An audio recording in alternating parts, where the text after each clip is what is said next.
I can't think about my word today,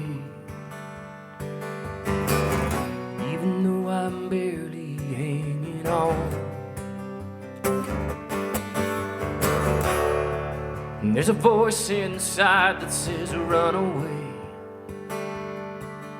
and they won't even know you're gone.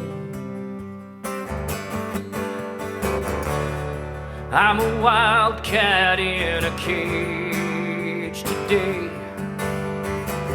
thinking about the places I could be.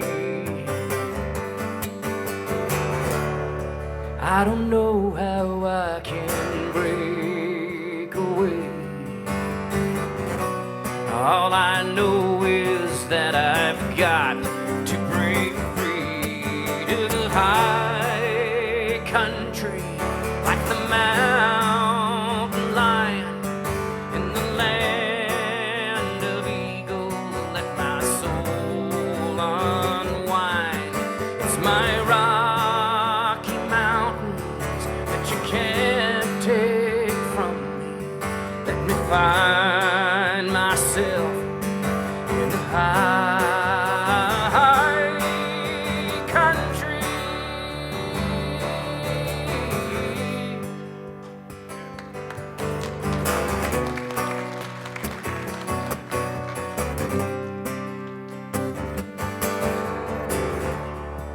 There's a trail up Granite Peak, hidden by the sagebrush and the wind. You can hear the mountains speak. It says, welcome back, my long lost friend, to the high country, like the mountain lion in the land of eagles. Let my soul unwind. It's my rocky mountains that you can't take from me. Let me find myself in the high country.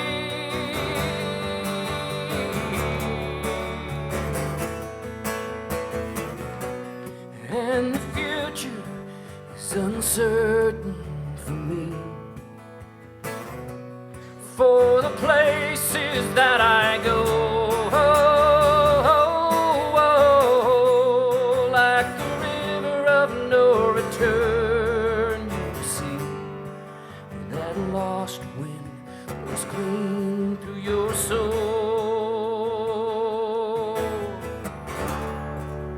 It's a lonesome dream, I know.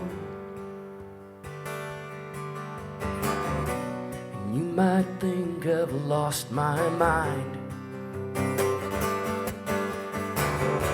but there's a hole inside your soul,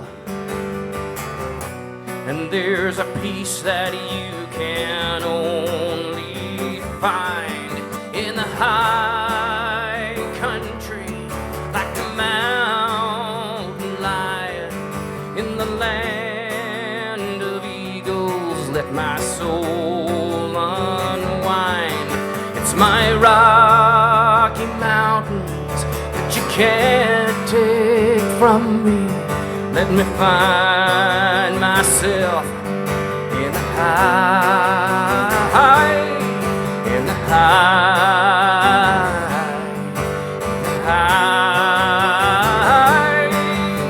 country.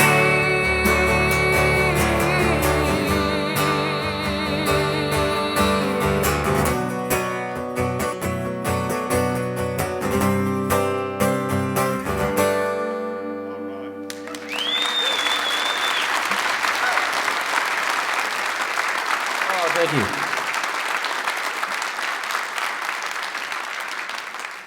Feller ought to know better than to try to sing that high today. This time of day.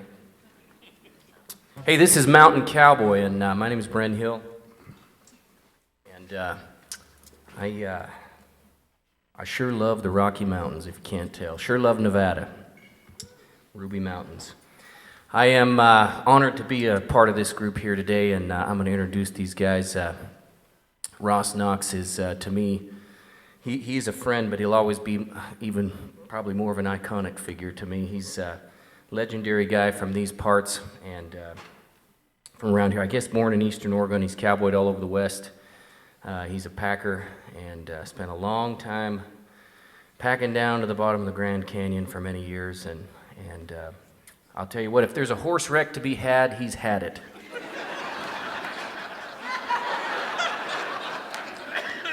Let's make Ross Knox welcome here. Thanks, Brenn. Appreciate it. Next to Ross here is Mr. Dick Gibford. I'll tell you, the other day we were looking in one of Dick's books. There's a picture of an old ranch truck from the 40s, was it, or maybe the 50s era, somewhere like. I said, man, that's the truck that I want. He says, you know what? I'm not into trucks. I'm into good horses, and that just about sums up Mr. Dick Gibford. Make him welcome, please.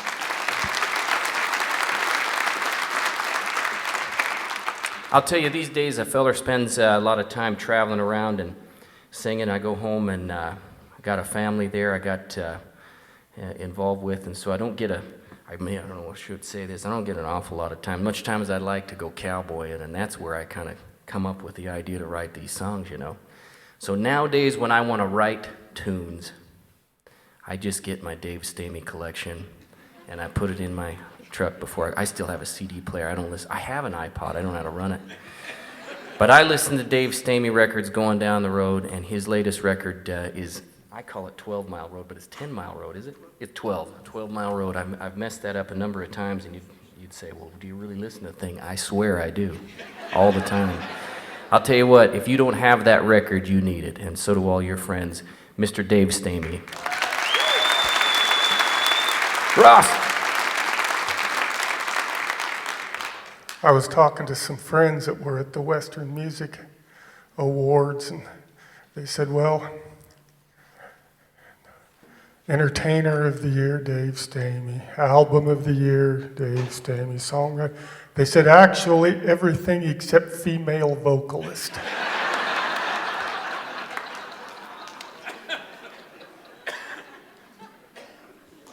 I wrote a poem a number of years ago. I actually introduced this poem yesterday, was going to do it off this stage, and we got distracted, and if you were in here, you'll understand why. But I wrote this poem.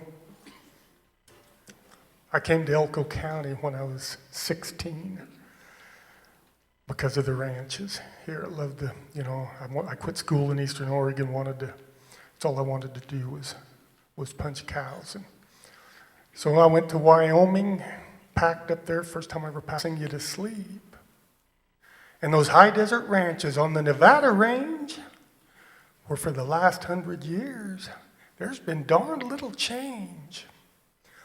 At night, round the chuck wagon, you wish folks could see that you and the Mustang, the only thing left that's free.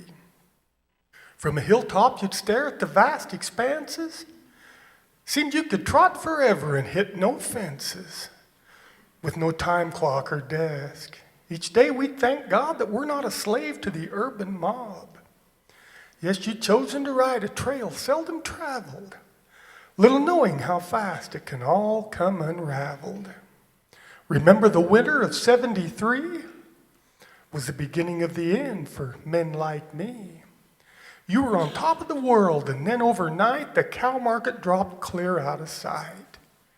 And it just kept getting worse with each passing day, till a cow wasn't hardly worth giving away. You'd spent your whole life keeping a tradition alive. Now each day's a constant battle to just try and survive.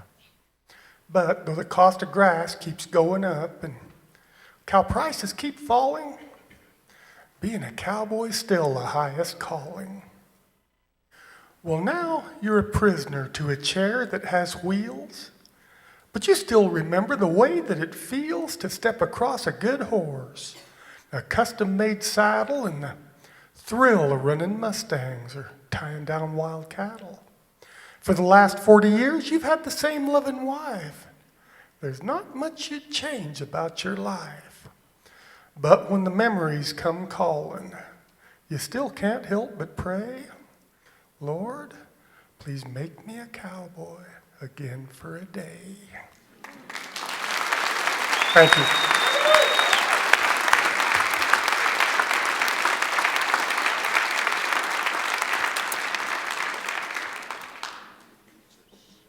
Well, that sparked a string of memories for me, Ross.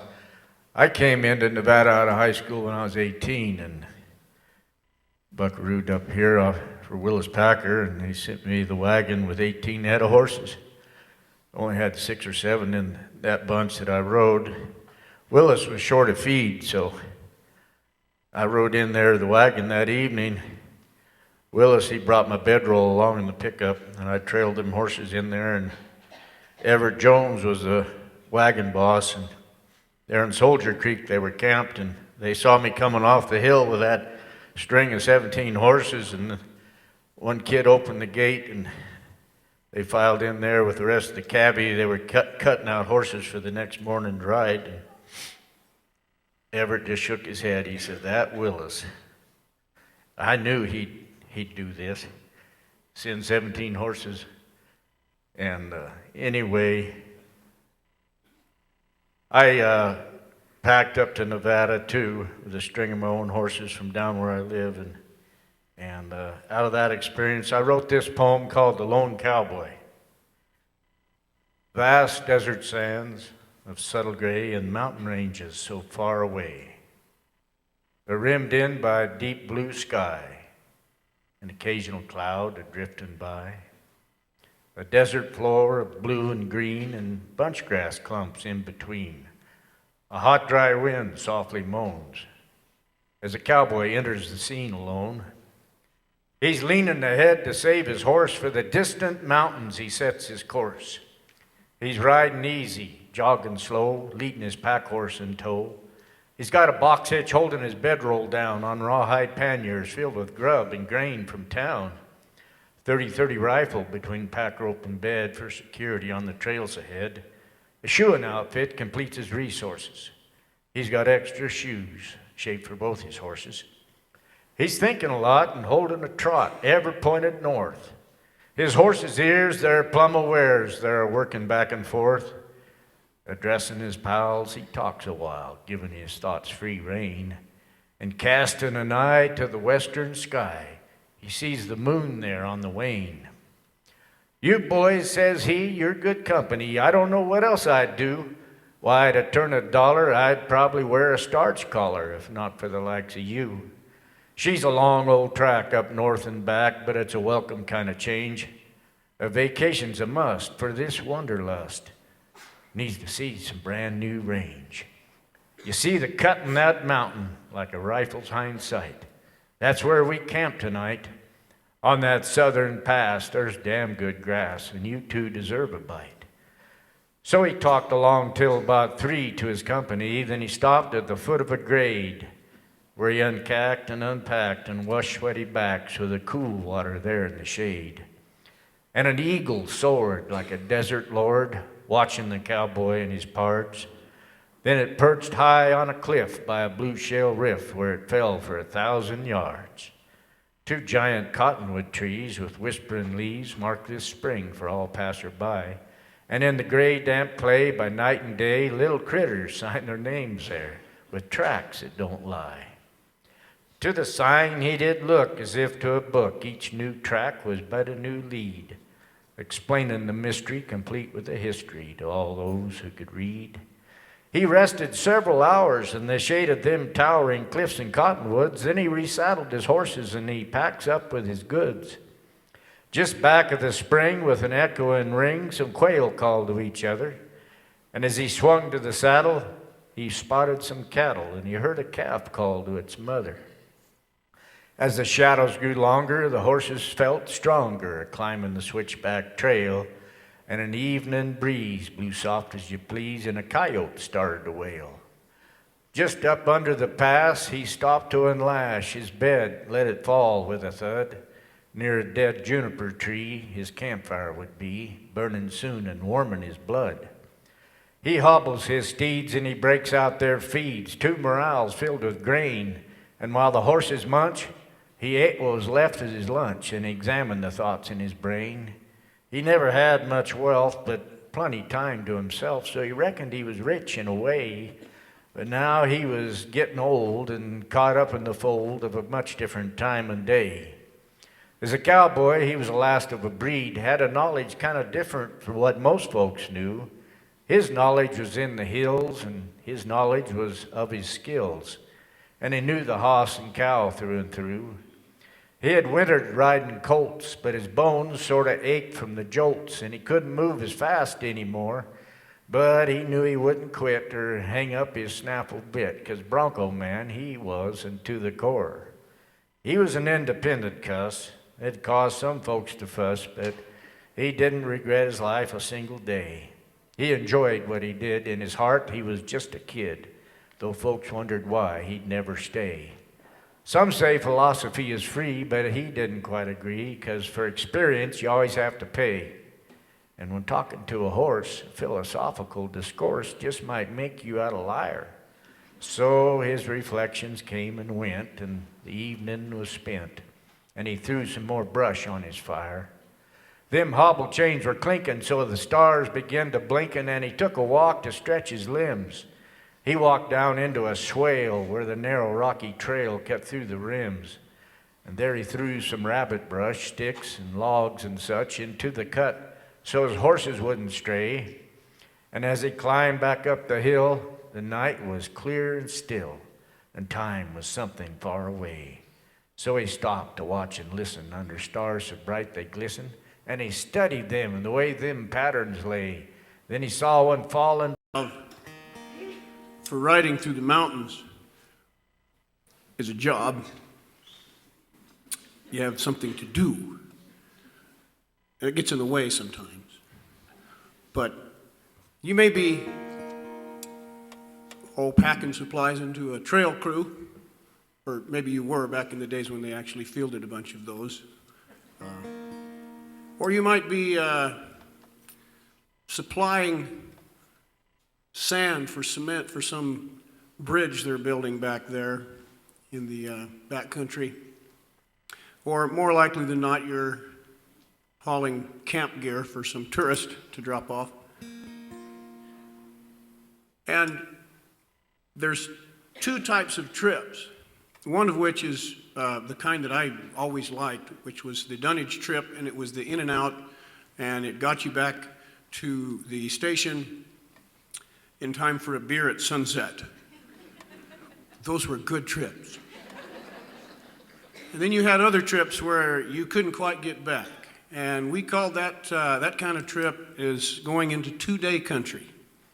And it takes a whole other mindset to travel those trips, and quite often it was always the one guy that wanted all of those trips, and he was kind of the hollow-eyed, kind of gaunt-faced, quiet guy who would just as soon be out there and not come in much, and you always kind of wondered, what was he running from, you know?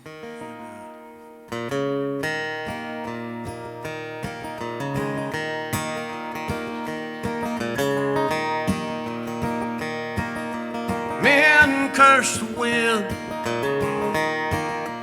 when it won't lay down. Like a lonesome ghost dragging memories around. I will appear on the mountain, the endless granite shines. In this 2-day country, the wind is a friend of mine. It's a hard old world with a cold moon shining down. There's aches and regrets and you're sleeping on the ground.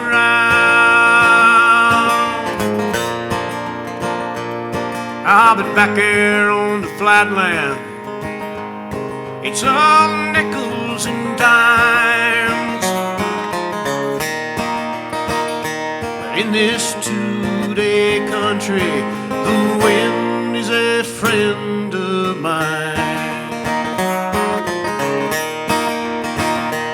If you ride long enough, you can hear it call your name. It's the only thing I know in this world that stays the same. Cold camp evening, see it moaning through the trees. I could ride on in tomorrow, but I don't see the need. There's shadows on the rocks, and I'm looking for a sign. In this two-day country where the wind is a friend of mine. If you ride long enough, you can hear it call your name. It's the only thing I know in this world that stays the same. Men curse the wind when it won't lay down.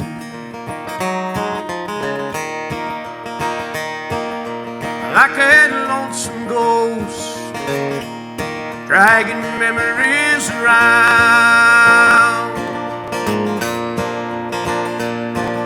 But up here on the mountain, the endless granite shines.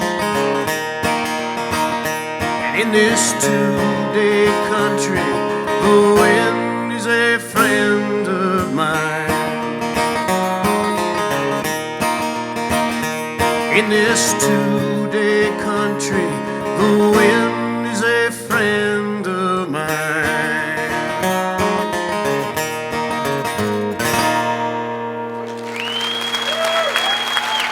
Thank you.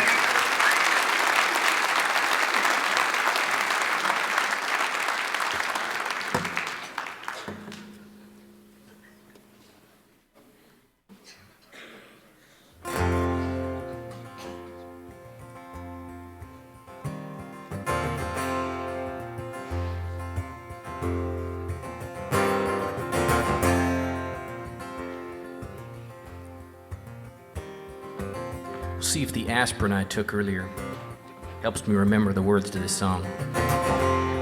It's brand new, so.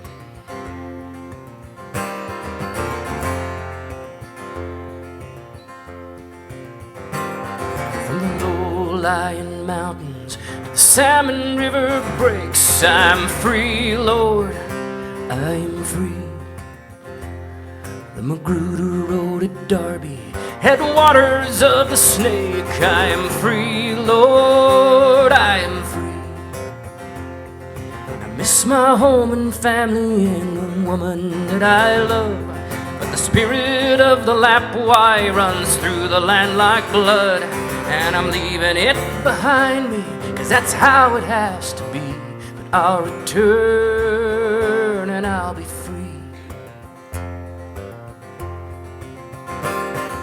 Black bear and the lion, the blasted timber wolves, they run free, Lord, they run free.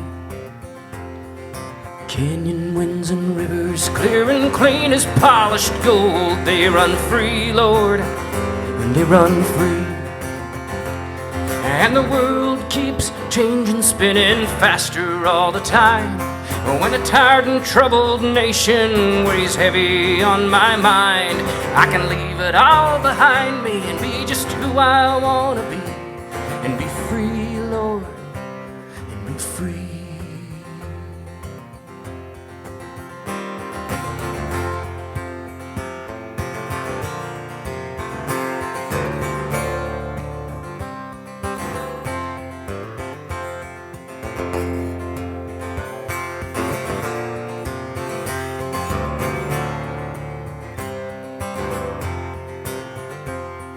When the world keeps changing, spinning faster all the time. When a tired and troubled nation weighs heavy on my mind, I can leave it all behind me and be just who I want to be. And be free, Lord, and be free.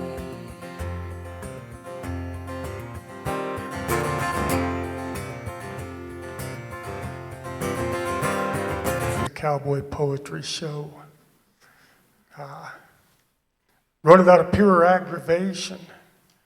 It's Dick and I were in this country at the same time, and the one thing that they used to, everybody on a cow outfit in this country had some sorry dog, and I learned that get back, you dirty SOB, and sick 'em meant the exact same thing. Yeah, so one time I was working at an outfit I won't name, it's right down the road here. And we were trotting out one morning, I think it was an 8-man crew, and I believe there were 11 dogs. Well, that evening, I sat down. It was either find something to write out my frustrations, or I was going to kill myself or quit.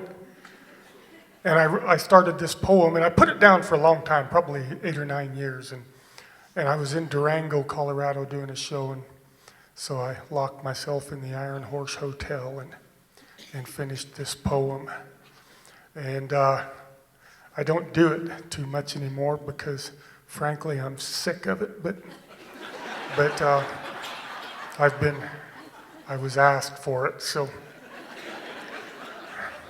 this is called Man's Best Friend.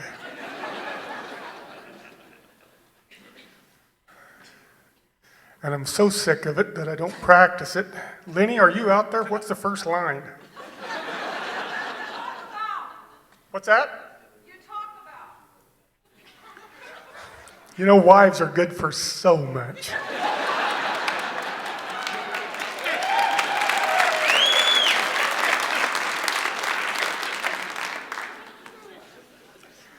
Folks, talk about a dog being a man's best friend. How he'll stick beside you through thick and thin. Well, that's all fine and well. I'll tell you folks now, the fella that claims that, he never punched cows. Now, before you folks run me plumb out of town, I ain't a cussin' your old faithful hound. Everyone knows what a friend they can be, and no one knows it no better than me. You ever been out in camp with just an old wood stove and a coal oil lamp? You're cold and you're lonely. You're needing a friend. It's kind of nice to have Rover a-tucking you in. Yeah, there's been a few times I was stuck out in camp on the side of some mountain that's cold and damp. Seemed like you ain't seen a soul in weeks, and no one to talk to except old Zeke, and they ain't like your wife. They don't talk back. Well, everyone needs a friend like that. When it comes time to gather that bovine critter, the last thing you need is mother's pot liquor. For I've been around a bit, and I've generally found that the worst kind of wrecks are from somebody's hound. You ever step across an old horse that's wanting to buck? You might talk him out of it if you can find that damn pup, for you know he'll heel him at the drop of the hat. Well, everyone needs a friend like that. Or you start off the mountain with a little handful of steers that's just begging to run, and it starts to appear that you might make the flats before they get hot. Out of the corner of your eye, you can see him, your old buddy Spot. Well, he scatters your cattle, for you can't call him back. Yeah, I've searched all my life for a friend like that. Or you got this old bull that goes to talking war, so you just whistle up killer to even the score. He tucks his tail and heads for the truck. Climbs under the rack, starts licking his chops. But just let one baby calf break out of the herd and 6 dogs pounds before you can utter a word. It's all you can do to beat him off with a bat. Yeah, everyone needs a friend like that. Well, last Saturday I was feeling kind of high on life, so I made this feeble excuse to my wife. Decided to sneak into town for an evening of plunder and pillage, and I loaded Old Blue and we drove to the village. And I'll admit I got tuned pretty tight. Decided I'd best head on home for the night. I get to the gate, I seen it's a bit past 2, so I did what any wife-fearing man would do. I killed the lights, coasted into the yard. But in the back of the truck's Old Blue, standing guard, he raised a beller that'd wake the dead.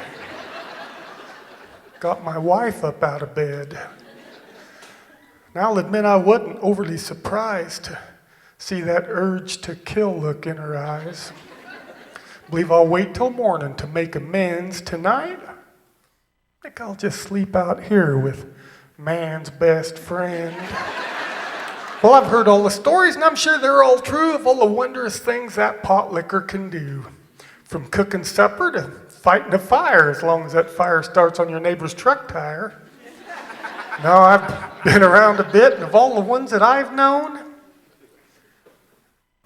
the best damn cow dog I ever saw stayed home. Thank you.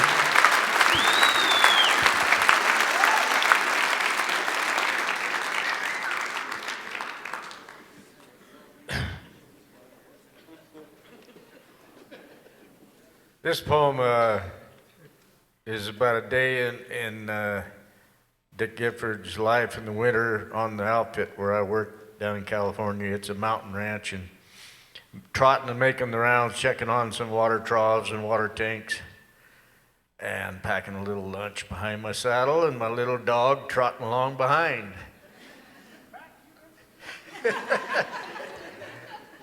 And there's a cave up just above the camp where I sometimes stop in the morning and tie up my horse.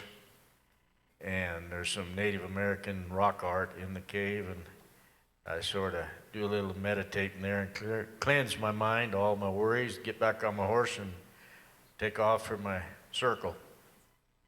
Call it By the Painted Gate. By the painted gate, where the ancient ones... Is that on? Oh, there you go.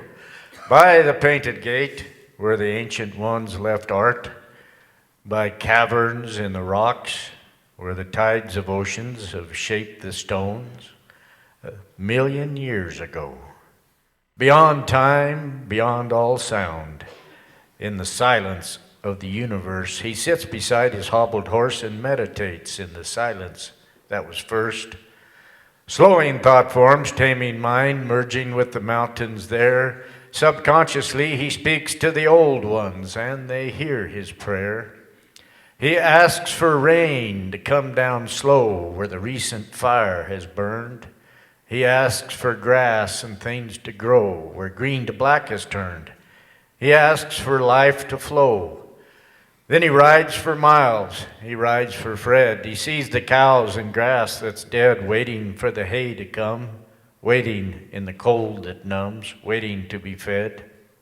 Standing on a mountain tall, he turns where the look is long, beyond the roads, beyond the cars, far from the smog that burns and past the noise that jars. And all he can see is beauty that nary a man can make. Then returning to his horse and duty, back to the trail he takes, back to the cowboy and the jogging pace. His transport means is long and lean. It lives and breathes. It is noon. Daylight is spare and not too long. Darkness will be back and soon.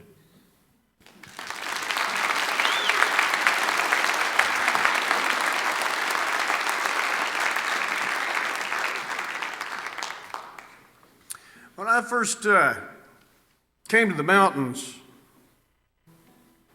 golly, I would tell you how many years ago that was. I'll just say that if I'd had a child born that year, I'd be a grandfather now.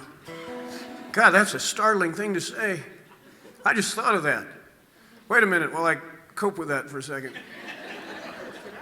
Wow. One of the first guys I met was a famous cowboy, packer, philosopher, and sometimes poet named Dan Ferris. Dan, I even remember the first advice he gave me. I didn't even ask him for it. He just walked up and gave it to me. He said, son, first thing you got to remember when you're packing is if you're ever out there and you have somebody die on you, throw them over a log.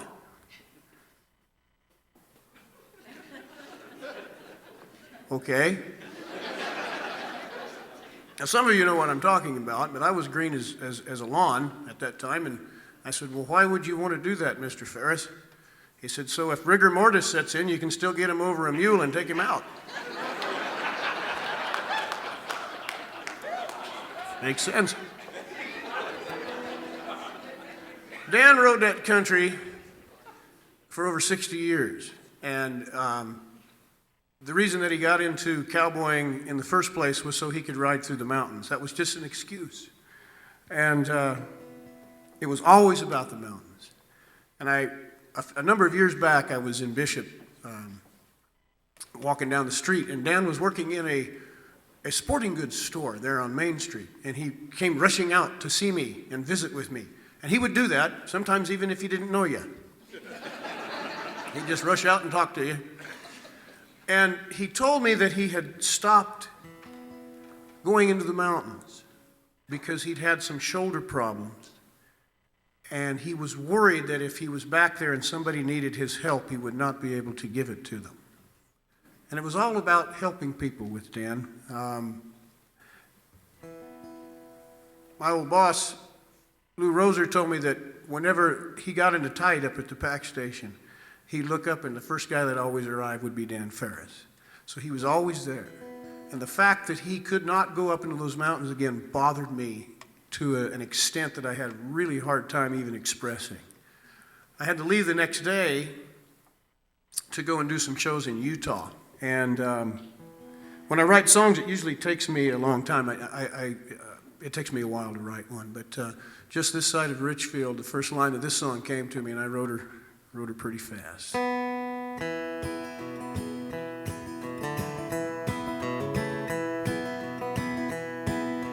Dan was a packer, he was a good man with a mule. He was 9 years old when he led his first stray. And packing mules and reading sign, Dan was no one's fool. He coiled more ropes than most men ever seen.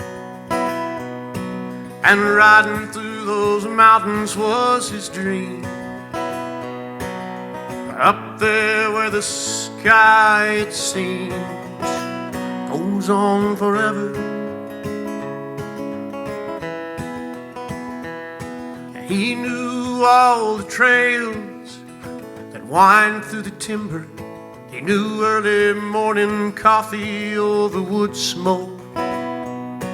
And days beyond counting in those high granite passes where you can hear the words that God spoke. And his life was a steady course of mule and man and horse together.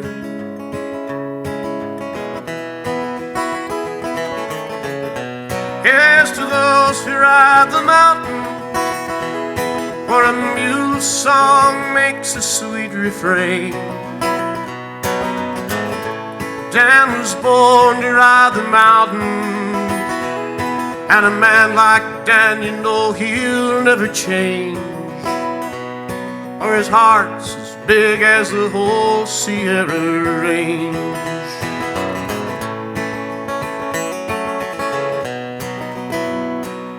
Yeah, Dan was a packer. He rode for 60 years, with always new country to discover. He rode the high Sierra, and her winds against his face were soft as the touch of a lover. In a world of sky and stone, sometimes he was up there all alone, but he was lonely never.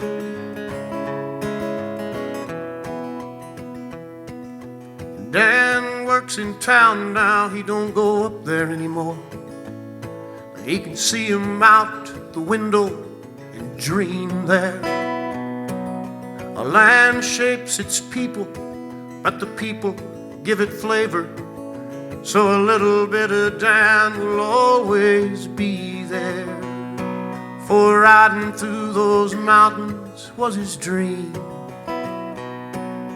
Up there where the sky, it seems, goes on forever.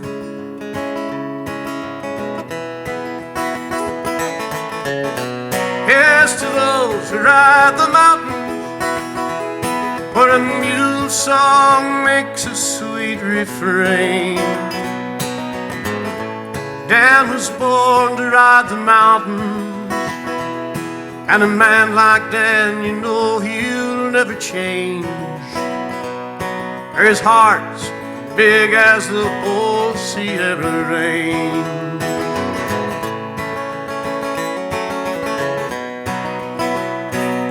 Yeah, Dan was a packer. He rode for 60 years. He coiled more ropes than most men ever seen.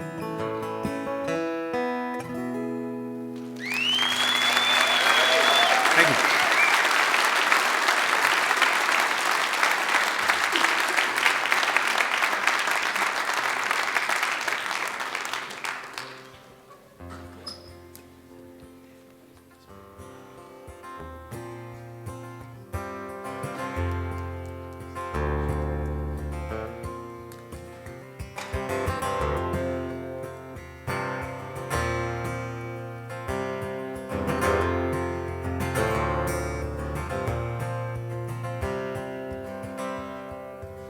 Salt packing, mule skinning, son of the sea, tall in the saddle here beside you.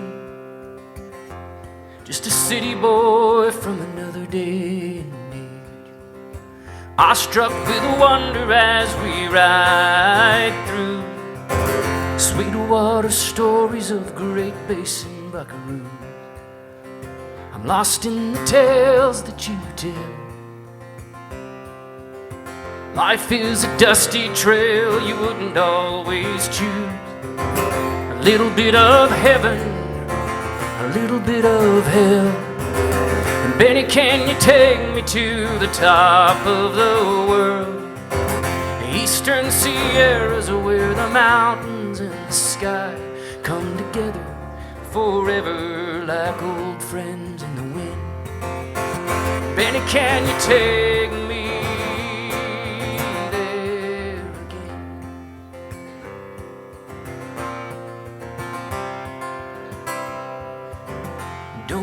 your lead rope caught beneath that horse's tail? Don't rein him apart if you do.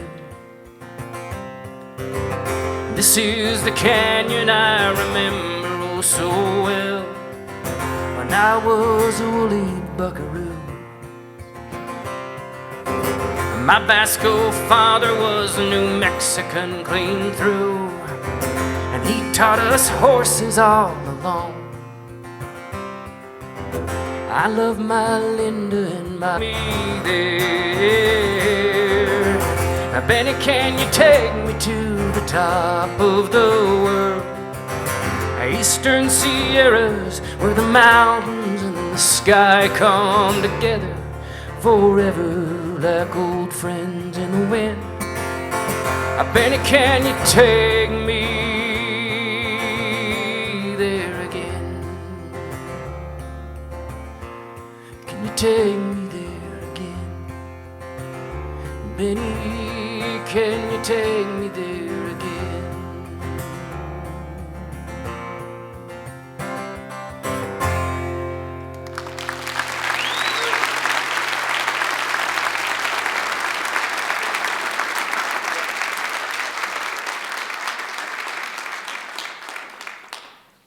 I've been sitting here thinking about some horses that I've known.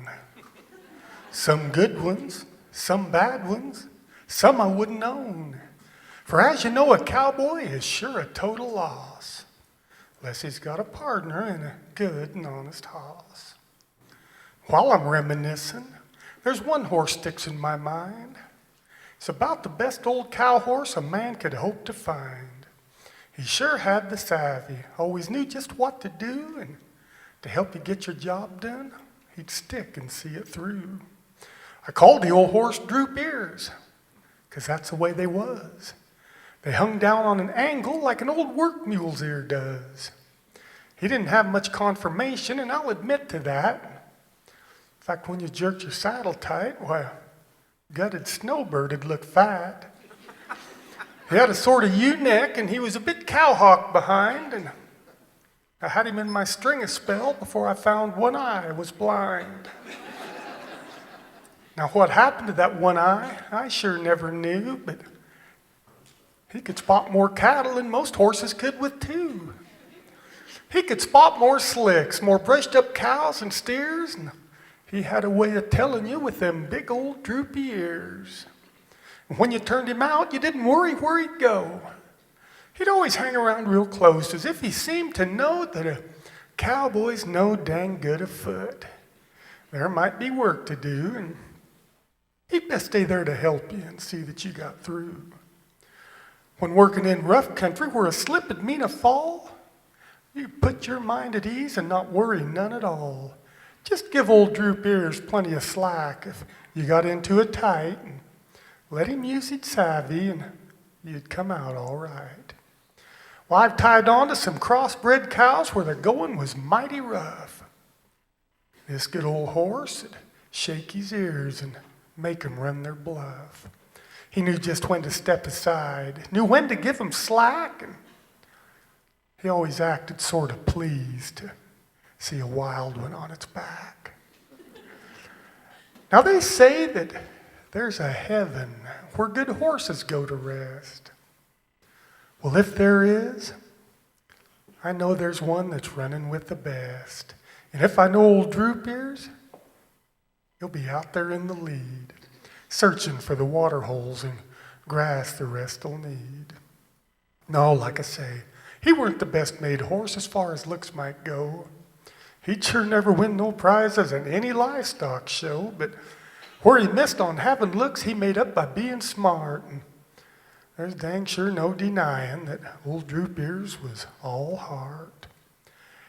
And I've come to this conclusion, that looks can sometimes hide a true and honest greatness that's buried deep inside.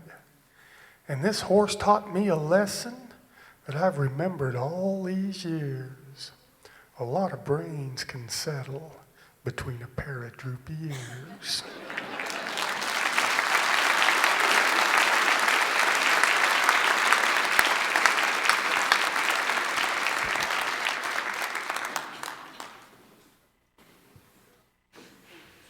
There's a bunch of old trails cutting through the wilderness area that borders the cow range on the Wakanar Ranch where I work out of Cuyama. It goes from the coast to the inland desert. Those trails are thousands of years old, and then the Spanish explorers and a lot of bandits and outlaws use those trails. Someday I have a dream that I might dig up a stash of gold that's buried right over the hill from the cow camp where I summer, but it's probably just a wishful dream. But there is gold there. The old timers, they said that when they trailed that outlaw up there and they killed him, they never found his gold. He was camped there by the spring just over the hill from where I was. Anyway, there's a lot of, any country where a man spends a lot of time punching cows and living, you get a lot of the stories of the land.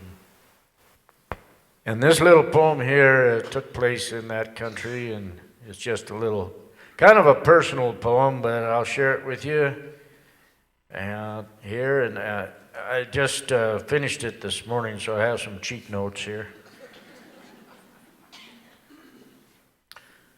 I was standing horseback on a mountain, staring down a river, shining like a silver ribbon in the moonlight. Just the humming of the crickets and the night wind softly stirring through the chaparral thickets, oaks and pines. Our moonlight shadows crossed the trail, folding down the mountainside as we rode down to the river. Throwing packs off after midnight, rolling saddles in the grass, tired horses munching hay cubes on the ground, and the only other sound was the river flowing to the sea, transcending just for me. And as I stood there by the river, there was no I or me. There was just the river flowing to the sea. And we slept peacefully through the night, a perfect summer night. And the campfire in the morning inspired the usual thoughts. And the coffee got us going down the country at a trot. And I realized what a gift that life was in the wilds, in these mountain strongholds, the kingdom of a child.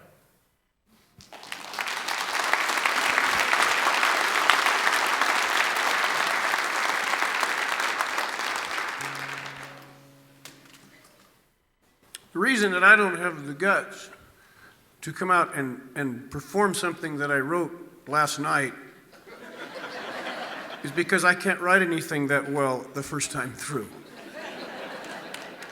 Mr. Dick Gibford. Wow. For years, this song didn't exist on any of my recordings. It goes back, I'll tell you how far back it goes. It was on a cassette album I did.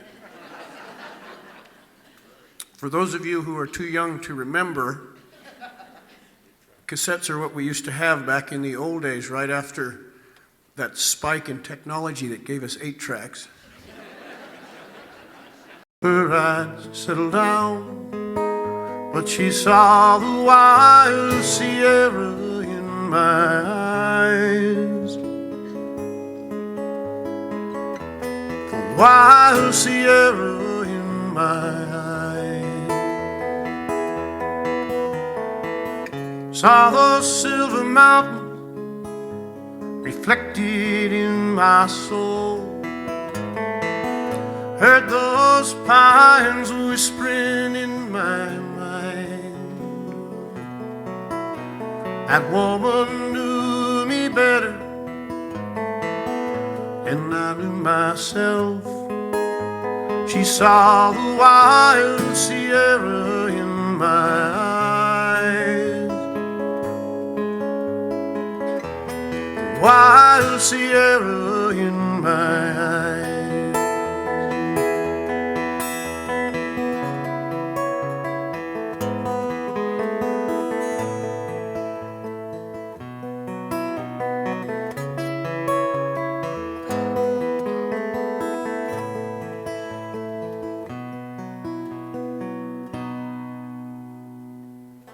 Always been the rambling kind, wandered far from home.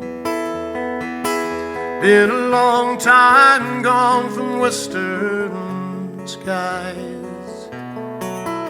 When I said I'd never leave her, she knew I'd have to go.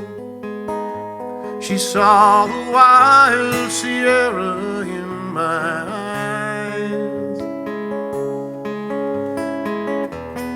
Wild Sierra in my eyes. Saw those silver mountains reflected in my soul. Heard those pines whispering in my mind.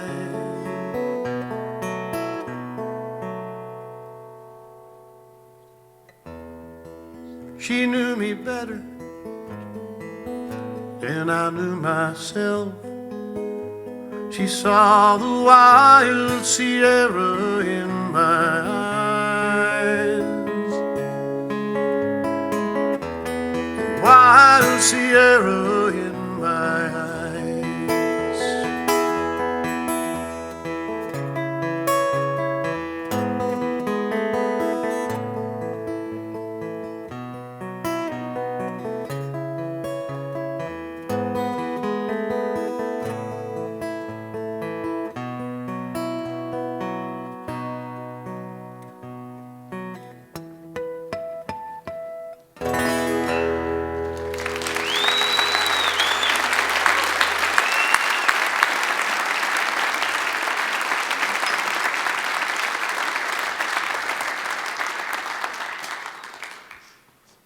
Oh my goodness, I'll tell you what, I was 12 years old in the Payette Forest up in Idaho, between Council and McCall, and on a pack trip, and had an uncle there that was killed in a woodcutting accident many years later, and just kind of a time that will never be again. Somebody pulled out a battery-powered cassette player, had one little round speaker. We sat around the fire listening to a voice that none of us really recognized before that, and it was a tape copy that said Cowboyography across the top of it. And we listened to Navajo Rug and Claude Dallas and The Gift. And as a 12-year-old sitting there looking into the fire, I think I go back to that time and thought that I wanted to dedicate my life to trying to write a good cowboy song. Of course, I'm talking about the first time I ever heard Tyson. And I heard from Ian this week, and he's really doing great. And I miss him here this week.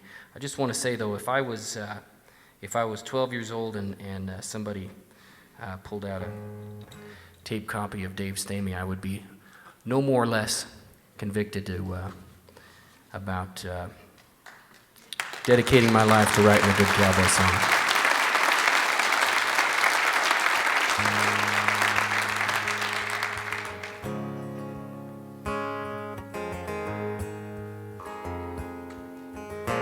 This is for Ian Tyson.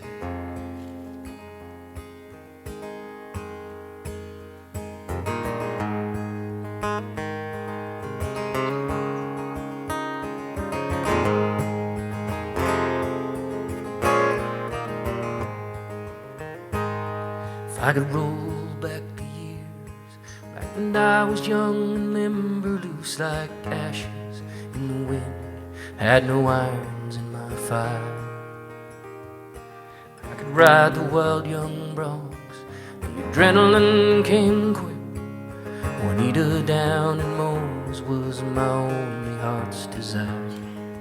We were living for a moment, the sunlight on my silver bits, ringing to my jingle bobs was the music of my soul. In the alley back of Mona's, I held Juanita in the shadows, and we held on to each other, the loving that we stole. The sighing of the pine here near the timberline makes me wish I'd done things different, wishing don't make it so. For the time has passed so quick, the years all run together now. Did I hold Juanita yesterday, or was it 50 years ago?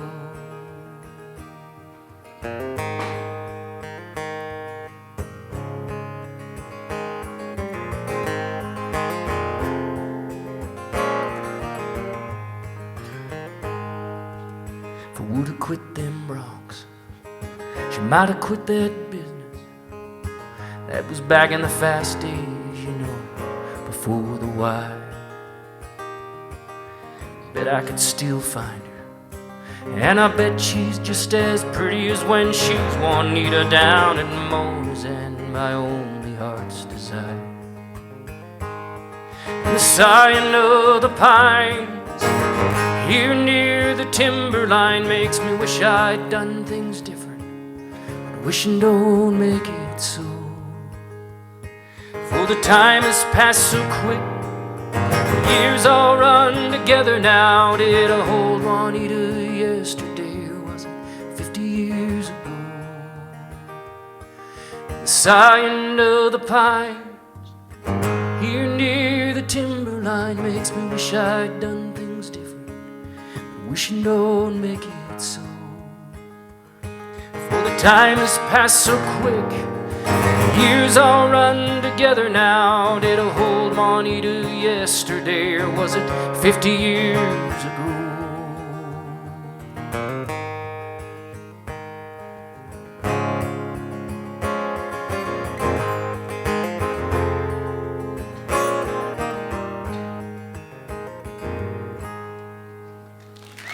Thank you so much.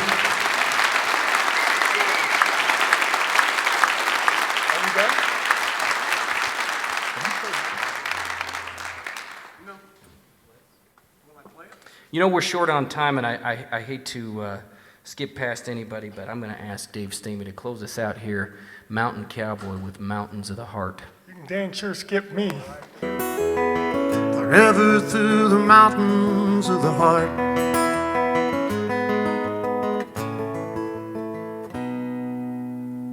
he had the chance to make the change, to turn around. Found that he just could not pay the price. She wanted more from life than just two calloused hands, run-down boots and empty cow camp nights. So she packed up all her dishes, all her dreams and hopes and longings, said they'd both be better off if they lived apart. And the memory of her going and the longing for her staying echo through the mountains of the heart. The mountains of the heart, they are haunted, filled with granite shadows oh so dark, and the ghost of things that might have been so lonesome ever wander forever through the mountains of the heart.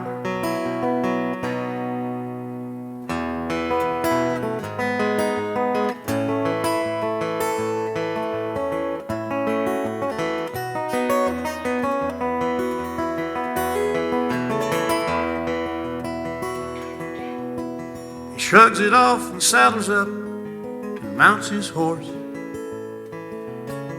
circles round the meadow to the trees.